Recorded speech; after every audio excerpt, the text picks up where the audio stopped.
I lie here awaiting the next order to take the farmhouse ahead.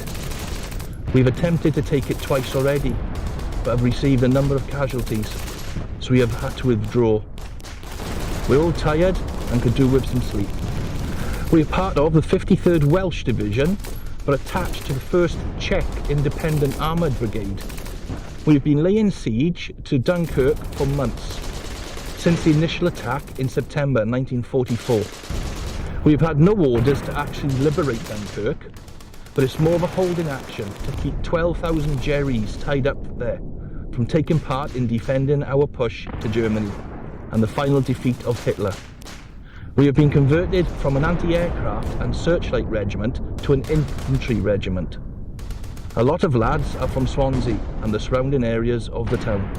I volunteered and joined the Swansea Rifles of the 6th Glamorgan Battalion of the Welsh Regiment in April 1938. The drill hall being at Park Road in Swansea. We used the Vetch Field where Swansea Town played. We used the pitch as our parade square when we were mobilised in 1939. The same place as the lads before us did when they went to France in the Great War. The Swansea Rifles were formed in 1859 as a volunteer unit of the British Army. At that time, it was the 3rd Battalion. We were formed as there was a strong likelihood that the French had planned to invade the UK, and with all the regular army police in the Empire, there was a need for volunteers to defend the country for a possible invasion. During the Second Boer War in South Africa, from 1900 to 1902, the regiment sent a detachment of volunteers from the town. There, the unit won its first battle honour. However, we lost a number of men who would not see Swansea Town again. The people of Swansea erected a memorial to these lads. It's located in Victoria Gardens. It had 2 lovely cannons either side, but early in 1939 their metal was used for the war effort. During the Great War, the regiment became a territorial force, and the 1/6th Glamorgan Battalion was the first Welsh territorial force unit to go overseas. In October 1914, the regiment left Swansea for France. The regiment saw action at the Battle of Loos in September 1915. In 1916, the Rifles fought on the Somme, the Battle of Banston Ridge on the 14th to 17th of July, the Battle of Pozières Ridge on the 23rd and 26th of July, the Battle of Flers on Conslent, the Battle of Morval, the 25th and 28th of September. In 1917, the German retreat to the Hindenburg Line, Operation Albrecht, operations on the Flanders coast, the 21st of June to the 20th of October, and the defence of Newport on the 10th of July. The 3rd Battle of Ypres, the 2nd Battle of Passchendaele on the 5th to 10th November, 1918 German Spring Offensive, the Battle of Astieres, which is the 9th and 11th of April, the Battle of Hazebrouck on the 15th of April, the Battle of Bethune on the 18th and 19th of April, and the Allied 100 Days Offensive, the Battle of Drecourt, Quent Line on the 2nd and 3rd of September, the Battle of Elphi on the 18th of September, the Battle of St Quentin Canal on the 29th of September to the 2nd of October, the Battle of Brevois Line on the 3rd to the 5th of October, the Battle of Celle on the 17th to 25th of October, the Battle of Sambra, which is on the 4th November, and the crossing of the Sambra-Oise Canal on the 4th November. After the armistice came into force on the 11th of November 1918, the division was part of the occupation forces.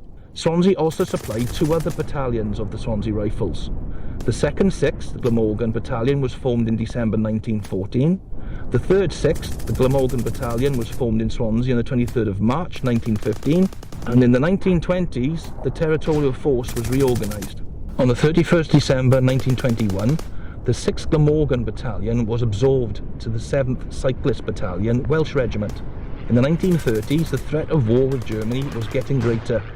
To help with the greater need for anti-aircraft defences for Britain, the 6 Welsh Swansea Rifles were selected for this role. We became the 6th Glamorgan Battalion Welsh Regiment, 67th Searchlight Regiment. In November 1938, we formed part of the 45th Anti-Aircraft Brigade, 5th Anti-Aircraft Division, with the drill hall still being used as our barracks. By the outbreak of war, we were on a month's tour of duty in rotation to man the anti-aircraft and searchlight positions. Because I live in Swansea, I was part of 2 battery based in Swansea. We had 90cm projector anti-aircraft searchlights and anti-aircraft guns. We came under 452 searchlight battery, where headquarters was based at Vivian Park, Port Talbot. On the 1st of August 1940, and after the evacuation at Dunkirk and the possibility of invasion, all searchlight units were transferred to the Royal Artillery. I, along with the rest of the regiment, were to hand over our guns and lights to new units. We now became the 67th Welsh Searchlight Regiment. Over the coming months, we were to focus on defending Cardiff and Bari from the Luftwaffe bombings of South Wales. By late 1944, it was clear to us all that the Luftwaffe was suffering from shortages of pilots, aircraft and fuel. I could see aerial attacks on the UK were lessening. On the 4th November, we swapped our searchlights and anti-aircraft guns for rifles. We were then being renamed the 67th Welsh Garrison Regiment Royal Artillery, and were now part of the 608 Welsh Infantry Regiment. I had served all my service as far as relatively safe and with my family. On being formed into an infantry regiment, we had spent weeks of intense training. The lads fighting in Europe were suffering severe manpower shortages, especially amongst the infantry. In February 1945, we sailed for France. Only a few weeks ago, we found ourselves as a so-called garrison regiment. We have been holding Jerry back at Dunkirk since our arrival to support the Czechs. We have already lost lads to mortar and shelling, as well as machine gun fire for pillboxes. Why don't they just surrender? I've been told that they've been receiving supplies by sea, by submarine. Order just come in from the Corps. We're going in again. Hope they've left that farmhouse. That's our artillery hitting them. Right lads, let's go.